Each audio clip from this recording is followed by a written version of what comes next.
Well, you know, Kory Mines is coming back. He's been a 2-year starter. I think, you know, he's ready to make a jump, and he should be.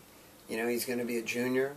You know, he was highly recruited. So we're expecting big things out of Kory. I think he had a pretty productive summer.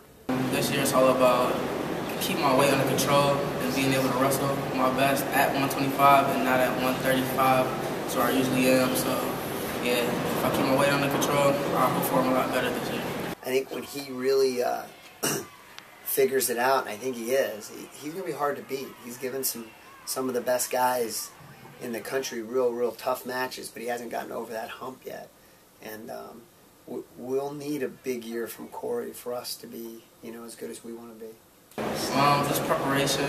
Last year, like I said, my weight was just out of control. I didn't feel the same, and I was in the practice room. I felt good. When I get on the mat, I was a different wrestler. So this year, it's all about preparation. It's going to take me over the top and beat the good guys. Bijan Banks has always has been a regular in the room, and he'll push Kory. We have a freshman, Anthony Rivera, is you know, working really hard, and I see a lot of talent in him.